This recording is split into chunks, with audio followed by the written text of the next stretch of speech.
आज हम आपको बताने जा रहे हैं कि मंदिर में रखा हुआ जो एक लोटा जल होता है उसका क्या करना चाहिए और मंदिर में रखा जाने वाला लोटा कैसा होना चाहिए, पीतल का, तांबे का या फिर कुछ और।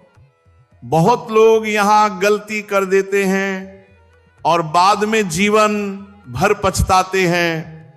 महाराज, ऐसी भूलें कभी मत करना, नहीं तो धन, सुख, शांति सब खिसक जाती है, घर कंगाल हो जाता है, परिवार बिखर जाता है। कुछ लोग दीपक रखने में गलती करते हैं। किस धातु का दीपक घर में रखना चाहिए?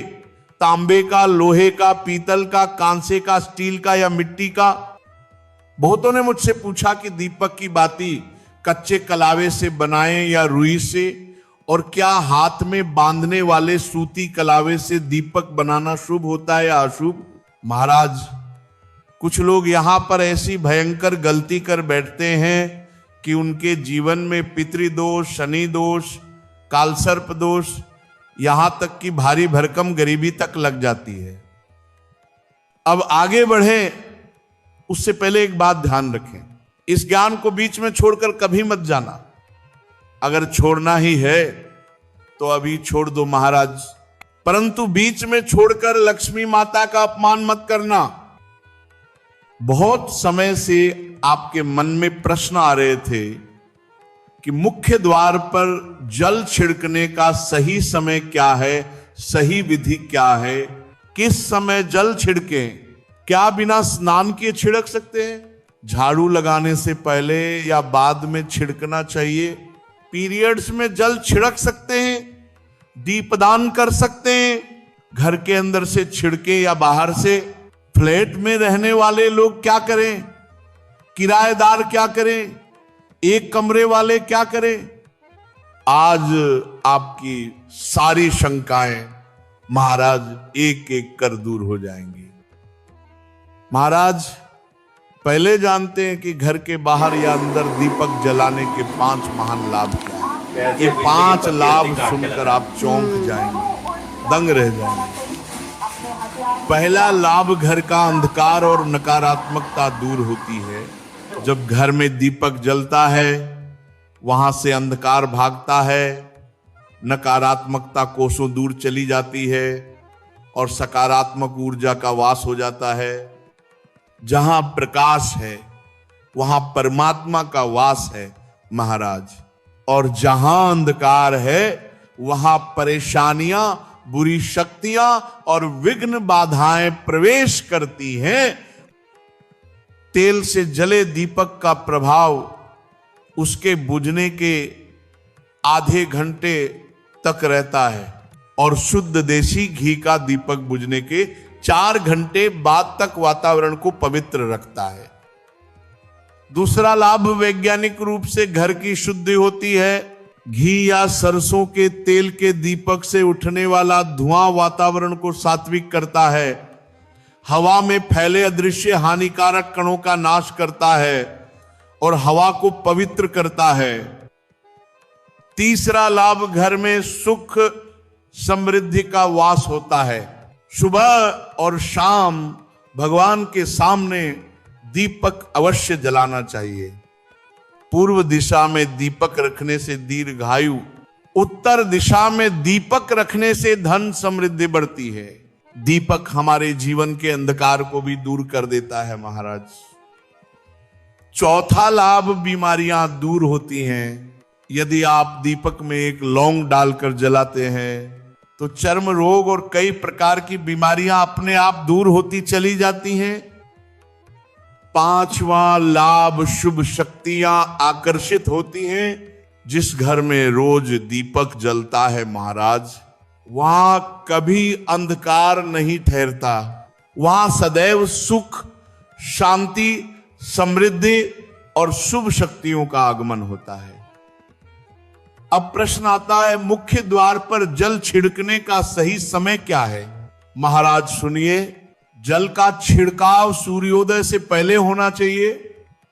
रात को सोने से पहले रसोई में एक पात्र में जल भरकर रख दीजिए। तांबे का हो तो उत्तम, पीतल चलेगा, स्टील भी चलेगा। गंगा जल हो तो डाल दें, न हो तो केवल शुद्ध जल भी पर्याप्त है। सुबह उठकर सबसे पहले हथेली का दर्शन कीजिए, फिर माता पृथ्वी को प्रणाम कीजिए, फिर दाहिना पैर भूमि पर रखें और फिर रसोई में जाकर जल उठाएं। इसके बाद मुख्य द्वार खोलकर जल छिड़क दें। माता लक्ष्मी का ध्यान करें। हे माता, मेरे घर में प्रवेश करे, मेरे घर को समृद्ध करे और अपने पितरों को नमन करें, क्योंकि दहलीज पर ही पितरों का वास माना गया है। अब एक बड़ा प्रश्न, क्या जल छिड़कने के लिए स्नान आवश्यक है? नहीं महाराज, यह उपाय स्नान से पहले ही किया जाता है। उठकर तुरंत करना है, बिना स्नान किए। झाड़ू लगाने का प्रश्न, झाड़ू के बाद नहीं, जल छिड़कने के बाद झाड़ू लगाते हैं। अब बात पीरियड्स में क्या किया जा सकता है? महाराज, जल छिड़कना पीरियड्स में भी कर सकती हैं, परंतु दीपदान नहीं। दीपदान शुद्ध के बाद ही किया जाता है। फ्लैट में रहने वाले क्या करें? किराएदार क्या करें? एक कमरे वाले क्या करें? महाराज, जहां आपकी नेम प्लेट है वही आपका मुख्य द्वार है, उसी पर जल छिड़केंगे, वहीं दीपदान करेंगे। अब मंदिर में रखे जल की बात, मंदिर में रखा जल बहुत पवित्र होता है। मंत्र, जप, भक्ति, प्रण, प्रार्थना, सबकी ऊर्जा उस जल में समाहित हो जाती। इसीलिए सुबह की पूजा में एक लोटा जल अवश्य रखा जाता है। ये जल अगले दिन पूरे घर में छिड़के, रोगी को दवा इसी जल से दें।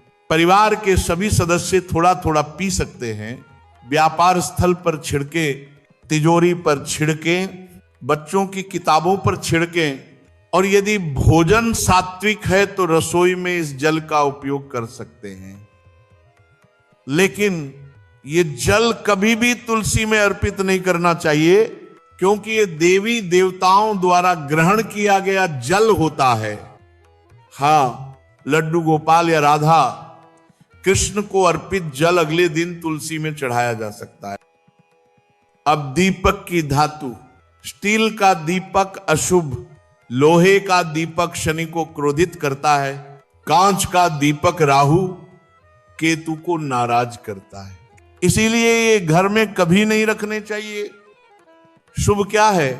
तांबे का दीपक, पीतल का दीपक, मिट्टी का दीपक, ये तीनों घर में सुख, समृद्धि और लक्ष्मी का वास कराते हैं। दीपक की बाती, कच्चा कलावा और रुई ये शुभ।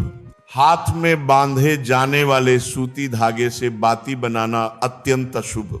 ऐसा करने से घर में क्लेश, विवाद और गरीबी प्रवेश करती है। अब मंदिर की घंटी, महाराज, यह अनोखा रहस्य है। शिव पुराण, विष्णु पुराण, लिंग पुराण सभी कहते हैं जिस क्षण आप मंदिर में घंटी बजाते हैं, उस क्षण पृथ्वी पर हो रहे सारे तीर्थों के पुण्य, सारी साधनाएं, सारे जप तप आपके नाम पर लिख दिए जाते हैं। घंटी का नाद वातावरण को पवित्र कर देता है, परंतु मंदिर के भीतर ताली बजाना वर्जित माना गया है, क्योंकि ताली से कई सूक्ष्म कंपन टूटते हैं।